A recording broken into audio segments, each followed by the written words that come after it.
Bueno, a 4 minutos de las 9 de la mañana le estamos dando los buenos días y la bienvenida al diputado Gonzalo Mujica. ¿Qué tal? ¿Cómo le va? ¿Qué tal? Buen día. Muy bien. Buenos días. Bueno, obviamente nos vamos a meter de lleno a algunos días ya de recuerdo, por ejemplo, algunas de sus declaraciones luego de haber estado dialogando con sus compañeros y decir, sentí que había hablado contra una pared o que de alguna manera trataba de graficar que sus argumentos o que las explicaciones, si es que se pueden decir explicaciones, no habían sido escuchadas o no habían sido entendidas. A unos días de esa situación, ¿ha tenido contactos? ¿Cómo se encuentra hoy? Veo que generalmente el paso del tiempo permite ver las cosas desde otra perspectiva. Sí, bueno, pasó la desvinculación formal a partir del presidente del Frente Amplio, que me consideró fuera de los cuadros orgánicos. Yo consideré que era una descripción correcta de la situación en que estábamos.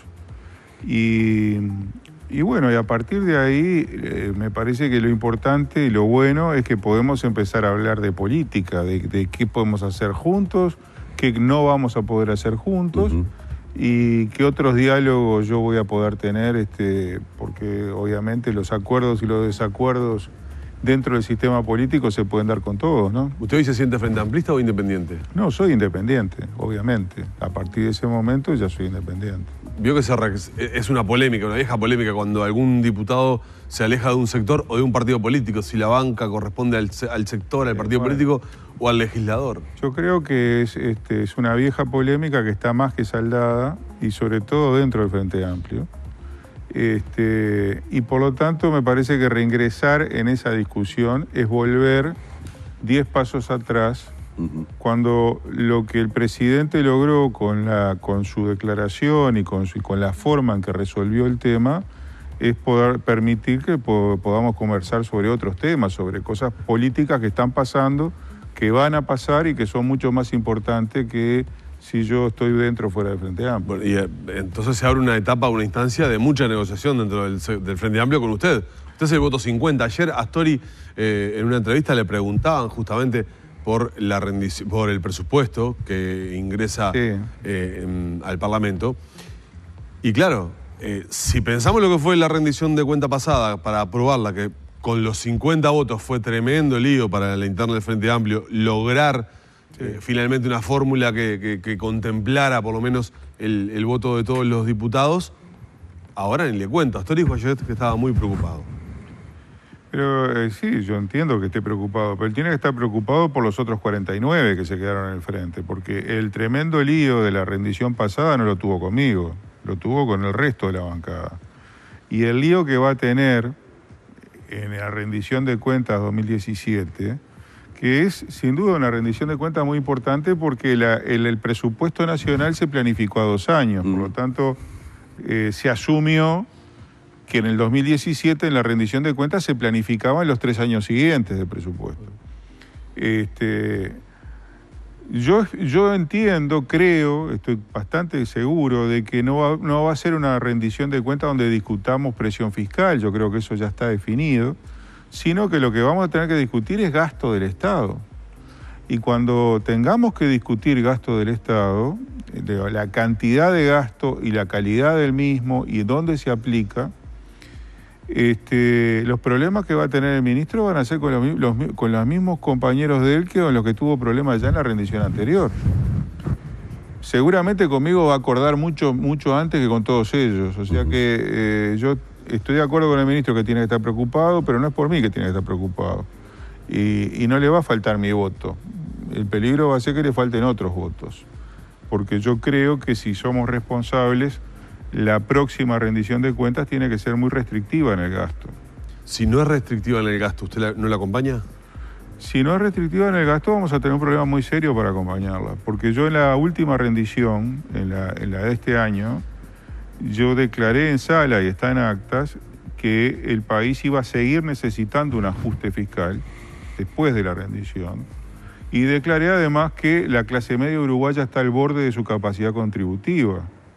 Por lo tanto, si nosotros no hacemos un ajuste de los gastos, se va a incrementar el déficit fiscal en un contexto internacional cada vez más adverso, porque la llegada del señor Trump a la presidencia de Estados Unidos ha subido las tasas de interés, ha subido el valor del dólar, y eso significa que el endeudamiento para financiar el déficit fiscal nos va a salir cada vez más caro. En esa misma silla ayer se sentó el economista Ignacio Muncho y decía que en los últimos 10 años el gasto del Estado había crecido un 80% y la economía en los últimos 10 años había aumentado un 60%.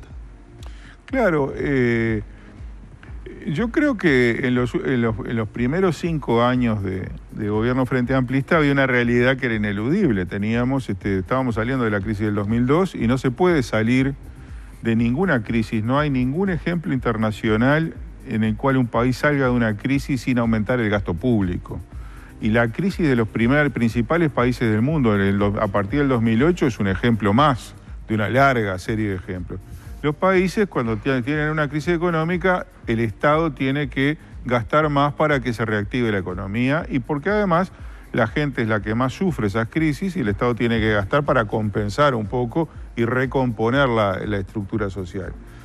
Pero estamos ya a 12 años de esa situación, el país tuvo un periodo de crecimiento muy importante y esta caída de actividad, que ahora parece que se frenó, pero que de todas maneras es muy frágil la situación, se puede justamente desbarrancar si no somos muy cuidadosos en el tema del gasto público. Y reitero, yo creo que ese va a ser el centro de la discusión del año que viene, de la rendición, y creo que en esa discusión los problemas no los va a tener el ministro ni conmigo, ni con probablemente la mayoría de la oposición.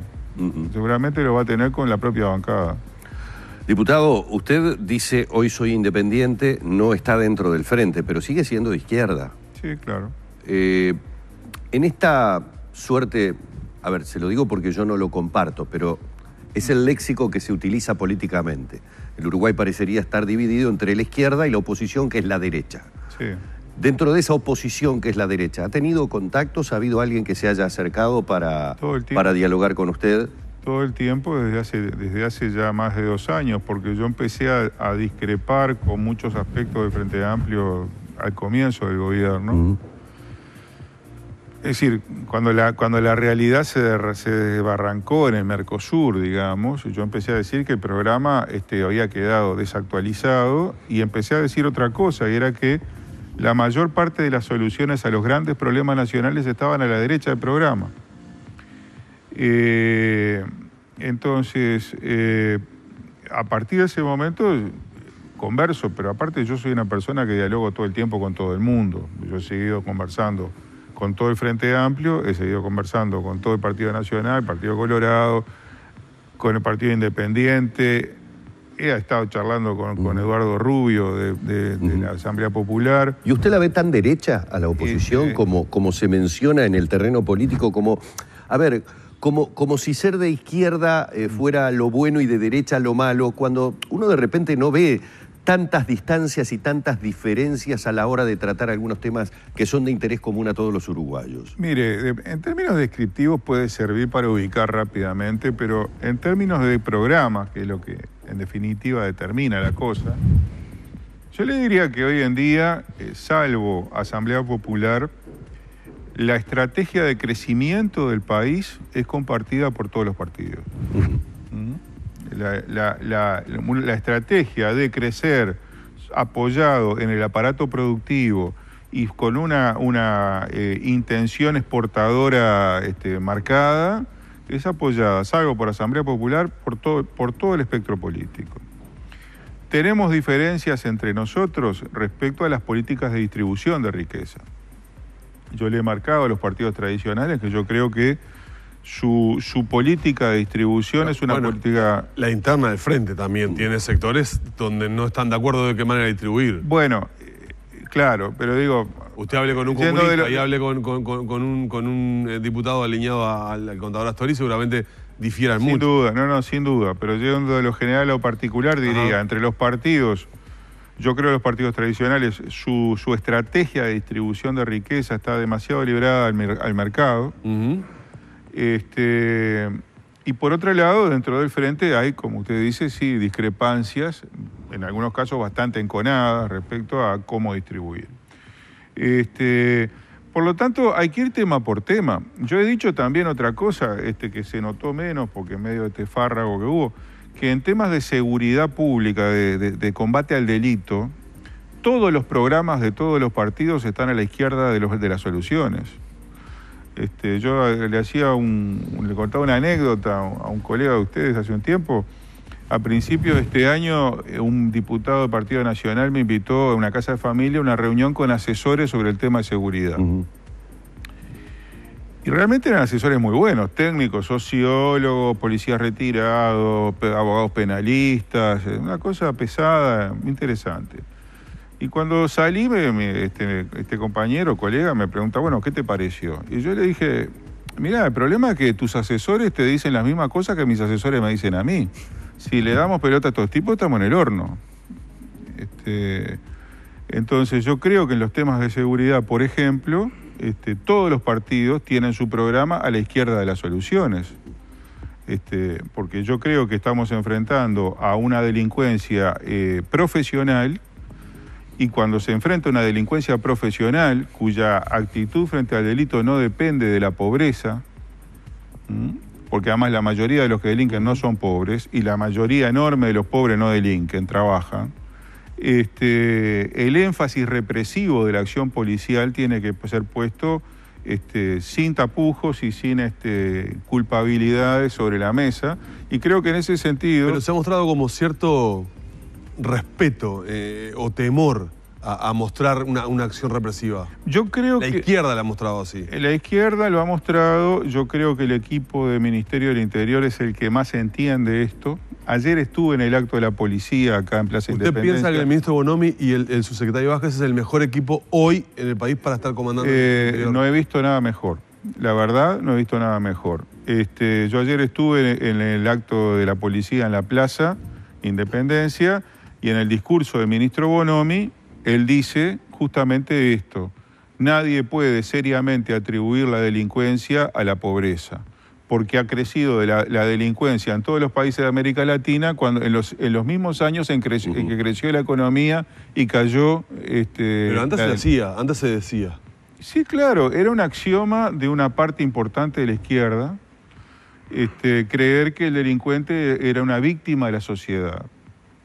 No toda la izquierda. Un discurso repetido. Un discurso repetido que viene de la sociología de izquierda francesa, que no es toda la izquierda, reitero, porque, por ejemplo, la criminología marxista siempre consideró al delincuente como un antisocial que debía ser reprimido y como un enemigo del pueblo. Es más, Lenin, cuando toma el poder, le encarga el tema de la delincuencia común a el líder de la KGB, y no es por casualidad, porque para él era un tema político, de ataque al proceso revolucionario. Eso, digo, para ver que los contextos a veces se traen por los años, pero hay que estudiar las cosas y ver que no siempre se pensó igual sobre los mismos temas. Hay un pie en el acelerador a nivel parlamentario por estas horas, con algunos proyectos particularmente. Uno de ellos es el tema reforma de la caja militar.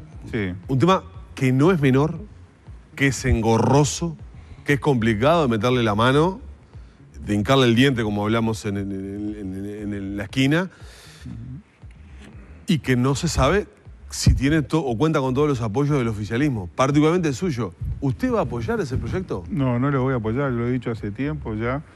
Yo creo que es la peor manera de entrar en el tema militar. Y lo quiero explicar. El sistema de retiros militares forma parte de la carrera militar, es un componente de la carrera militar. Y acá no podemos tocar el sistema de retiros militares sin antes discutir qué defensa necesita este país y qué fuerzas armadas precisamos. O sea que es un proyecto que se armó sobre la base del déficit de los 400 millones de dólares. Claro, yo parto de la base de que primero hay que discutir este tema central, el tema de la defensa. Fíjense que hay dos hipótesis de conflicto ya sobre la mesa de los uruguayos, que son, por un lado, si nosotros hacemos un TLC con China y dejamos a Brasil y Argentina colgados de un pincel, Nosotros que sufrimos 3 o 4 años de corte de puente estando en Mercosur, solamente por recibir papeleras de este lado, ¿suponemos que no va a haber represalia de ningún lado? ¿Pero en qué mundo vivimos? ¿Cuál es la clase de ingenuidad que tenemos? ¿O qué es lo que nos tiene que terminar de pasar para que nos avivemos los uruguayos? Esa es una primera hipótesis de conflicto regional, simplemente por tener autonomía, por tener soberanía para ejercer nuestra inserción en el mundo. Y la segunda es la internacional. Ustedes antes del bloque acaban de dar noticias terribles. Nosotros nos creemos que estamos, como somos pulga, nadie nos va a tocar. Nadie nos va a tocar mientras no les convenga tocar. Además, yo no sé si nadie nos va a tocar, porque en Paysandú ya nos tocaron. Ese judío que mataron en Paysandú era uruguayo. Y lo mataron por antisemitismo. Y el otro día vimos la nota de una señora que es empleada y que fue atacada a golpes. La vimos, su rostro, y creo que tenía además marcas en el cuerpo por una persona que la amenazó por trabajar para un judío, en términos que son los que habitualmente nosotros utilizamos para dar este tipo de noticias trágicas del exterior. Entonces, yo insisto en que el Uruguay tiene que poner sobre la mesa el tema de la necesidad de la defensa nacional, la necesidad de Fuerzas Armadas operativas, con capacidad de disuasión y sobre todas las cosas con una gran capacidad de inteligencia militar. Y los presupuestos se le recorta sistemáticamente a las Fuerzas Armadas. Yo me hago responsable de lo que porque yo voté esos presupuestos. Pero creo que llegó el momento de que nos demos cuenta de que esto no se puede posponer más. Entonces, cuando estoy pensando todo esto, me dicen que quieren intervenir en el sistema de retiro con un impuesto, yo lo primero que tengo que decir, no, pare un poquito, vamos a discutir todo el tema grueso, en ese contexto discutamos el sistema de retiros, porque si al final a un militar le decimos que ingrese a una actividad que está cuestionada por más de la mitad de la sociedad, le damos condiciones de desarrollo profesional pésimas, le pagamos una miseria y encima cuando se retira le vamos a poner un impuesto para que a los 50 años, donde tuvo la obligación de retirarse porque no tiene derecho a seguir, su condición laboral va a ser pésima. Entonces lo que le estamos diciendo es no seas militar. Si le queremos decir eso a los que tienen esa vocación, digámoslo frontalmente. Pero yo antes quiero dar el debate, porque yo creo que mi país necesita militares. Y militares bien profesionales, bien pagos, en condiciones operativas. Y reitero, un tema muy importante, capacidad de inteligencia militar, de inteligencia estratégica. Yo no quiero servicios militares que se dediquen a investigarme a mí y a meterse en el Comité Central del Partido Comunista, a ver de qué hablan cuando se sientan. Pero sí que informen a mi gobierno sobre qué está pasando en los países con los cuales podemos tener un problema. O sea que va derecho al naufragio el proyecto este. Yo no lo voy a votar. El proyecto de impuestos no lo voto. Ya lo dije. De todas maneras, y yendo a lo que usted dice, que la discusión del tema de defensa debería ser un tema global, hemos tenido ejemplos en los últimos tiempos de, el propio comandante en jefe de la Armada, realizando un discurso en el Día de la Armada, por el que tengo entendido que fue sancionado o apercibido. Sí. En el que, como ciudadano, lo único que escuché de parte del comandante fue la realidad de lo que manejan como material en este momento. Todos sabemos que la Armada y la aviación no tienen capacidad operativa. Y todos sabemos que están cumpliendo su deber en las peores condiciones posibles. Y todos sabemos que la situación del ejército es de otro tipo, de esa misma tipo. Entonces, yo quiero discutir, y aquí yo antes hablaba de la reasignación del gasto público, y yo creo que ese es uno de los temas urticantes, porque yo voy a poner sobre la mesa a la hora de discutir los 3 años que faltan de presupuesto, una asignación presupuestal para las Fuerzas Armadas que le permitan por lo menos resarcirse económicamente en lo que tiene que ver con los salarios y alguna clase de funcionamiento operativo, por lo menos de recuperación. Claro, si estuviera Constanza Moreira sentada acá en este lugar, seguramente le diría, ¿Y los privilegios que tienen los oficiales, los rangos altos jerárquicos? Yo no sé, que mire, usted sabe que el comandante jefe del ejército, que está al final de su carrera, que comanda 25.000 hombres, con un conjunto de responsabilidades institucionales brutales, gana 95.000 pesos por mes. ¿Cuál es el de ahí para abajo? ¿Cuál es el privilegio que tienen? Le cito a Constanza Moreira para poner... Sí, no, pero además el problema de Constanza, que ha tenido la virtud de decirlo explícitamente, de hacerse cargo del debate. Sí, claro. El problema de Constanza es que ella no cree en las Fuerzas Armadas. Sí, claro, para ella no debería existir. Entonces, bueno, claro, todo ese gasto para ella es inútil. Y hay sectores del Frente Amplio que piensan lo mismo.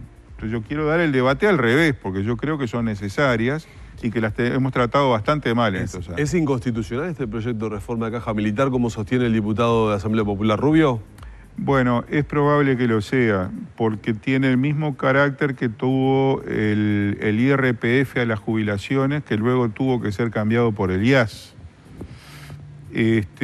O sea que este es un aspecto formal. Yo estaba hablando de una cuestión más política. Sí. Es probable que además de los problemas que yo decía antes, de las inconveniencias políticas de este proyecto, tenga algunas dificultades en cuanto a su constitucionalidad. Lamentablemente tenemos que despedirlo al diputado, se nos ha terminado el tiempo y nos han quedado muchísimos temas para dialogar con él. Simplemente agradecerle que haya tenido estos minutos y la deferencia de venir a Arriba Gente. Bueno, desearle lo mejor para lo que resta de este año. Y seguramente lo vamos a tener, y creo que usted lo sabe, en el ojo de la tormenta a partir de ahora, porque a ver, sí, en está cada bárbaro, punto polémico claro, va a ser la referencia de nota. Está bárbaro lo que dijo el diputado, de decir, el ministro Astori va a tener problema con los otros 49 votos, pero todos vamos a mirar hacia el voto del diputado Mujica, eso lo tiene claro. Sí, es probable. De todas maneras, le agradezco la invitación y le deseo muy felices fiestas a usted y a todos los oyentes. Muchísimas gracias. Así hemos dialogado con el diputado Gonzalo Mujica aquí en la mañana de Arriba Gente.